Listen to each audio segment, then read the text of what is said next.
Hello, everyone. Welcome to this week's lecture on language and identity. If you hear any noise in the background, it is my dog Basil, who is playing with his ball in this room. So I apologize for that. Hopefully it's not too distracting.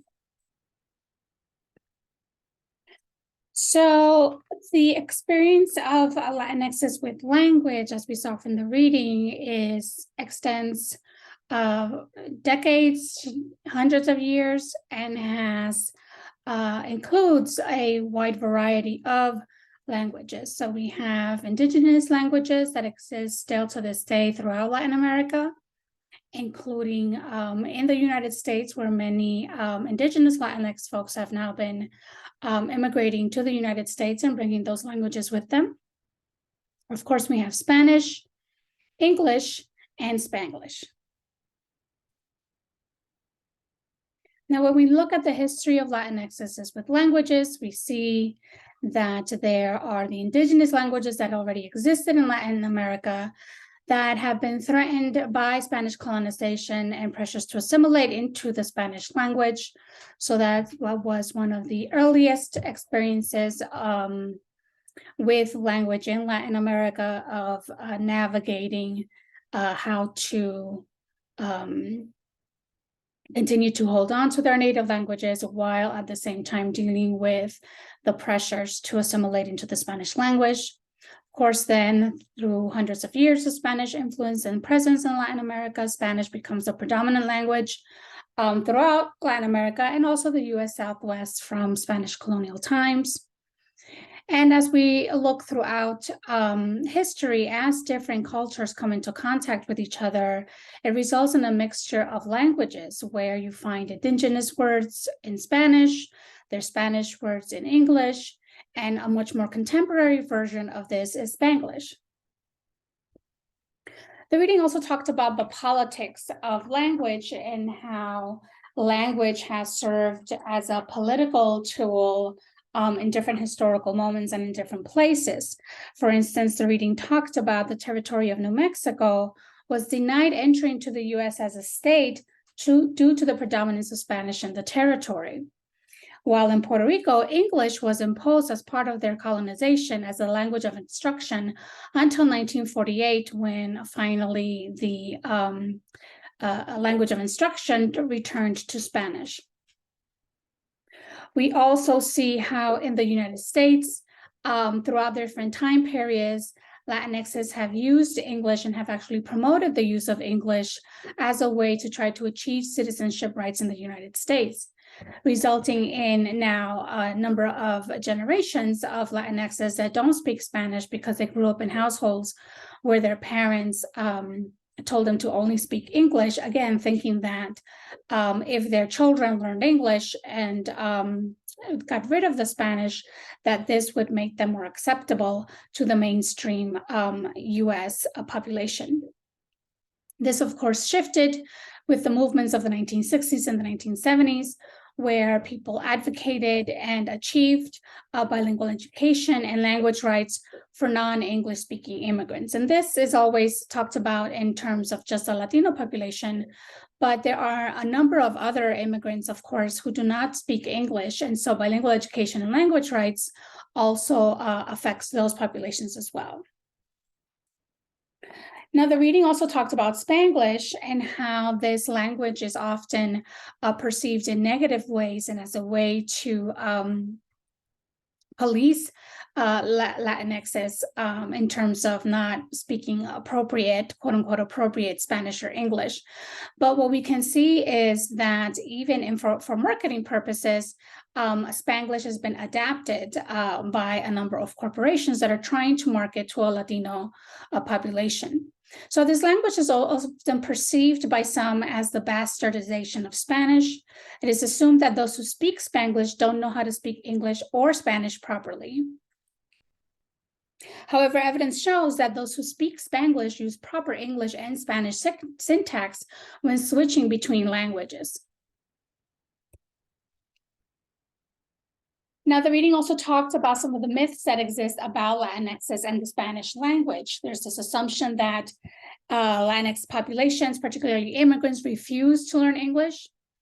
that they are foreign and wish to live apart from dominant society by speaking Spanish, so that they speak Spanish on purpose to separate themselves from the dominant society, and that Spanish is a foreign language only spoken by poor, undocumented people. The realities, however, are quite different than the myths. By the third generation, Latinxes follow the same language pattern as European immigrants, where the original language spoken diminishes and English becomes the dominant language used. Spanish is spoken by a wide variety of the American population, including Latinxes from different class backgrounds, such as middle-class educated individuals. It is also spoken by non-Latinx people who acquired the language through their education.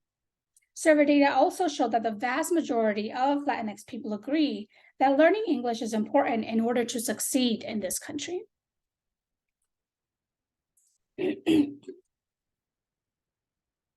Now, language has also been talked about in terms of how it becomes racialized, how certain languages become racialized as white and American, and therefore belonging to the United States, and how other languages are racialized as foreign, other, inappropriate, and as a way to mark people as not really belonging to the United States. So the reading discusses how the English language has been inscribed in US history as part of American nationalism. This results in negative attributes being attached to accented English, including being perceived as un-American or not trustworthy.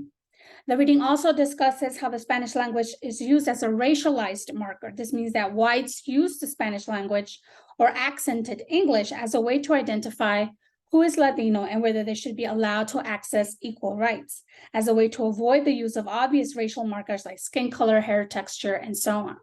So when people are trying to avoid being perceived or called a racist, they use language as a marker of difference, particularly when looking at Spanish or accented English. The reading also talks about mock Spanish, such as phrases like no problemo, to discuss how Spanish is denigrated as an illegitimate language. Now, the readings and some of the videos for this week also talk about the relationship between language and identity for the Latinx population, where in terms of identity in the United States, assimilation requires learning and speaking English. Not speaking English is perceived as un-American and foreign. Often Latinxes, when they are speaking Spanish with their family members in a public place, are often randomly told by others to quote unquote speak American. Among Latinxes, there's also an issue around language and identity where people are policed about their authenticity, how authentically Latinx they are or not, whether they speak Spanish at all or fluently. So if you do not speak Spanish fluently or speak Spanish, with an English accent, for example, you are perceived as not really authentically Latinx. Spanglish, therefore, has become a way to say we speak both because we are both. So Spanglish isn't just about a particular way that people speak, but also as a form of identity, to identify and affirm that they are both American and Latinx. The reading also talked about movements that have existed in the United States to make English the official language or the only language spoken in the United States. The US English movement has repeatedly introduced an amendment to the Constitution that would, in essence, make English the official language of the United States. As you saw in the readings and also some of the videos, there is no official language federally in the United States. While this has not succeeded at the federal level in terms of having a constitutional amendment passed, there have been bills passed at the state level, with many states passing bills making English the official language in several states. This means that, for instance, state documents don't have to be in any other language, which serves to alienate and disenfranchise people who may not yet speak English. The reading also talked about discrepancies in Spanish language use and how, depending on who is speaking Spanish, Spanish use is perceived differently depending on who's speaking it.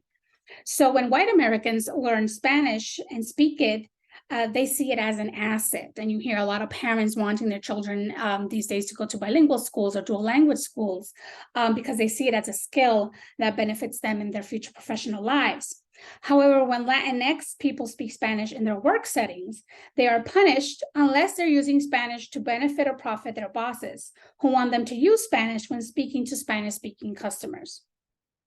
The home Spanish spoken by native speakers is often perceived as deficient and as not good enough for the marketplace.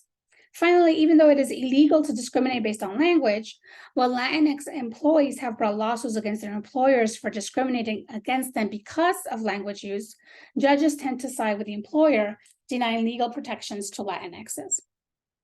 So as we can see, language is not just about what language you speak as a tool of communication, but it has been politicized. It is a part of people's identities, and really how it is perceived depends on who is using the language, for what purposes, in what places, and so on. So this ends the lecture for this week. I hope you have a wonderful week. See you next time.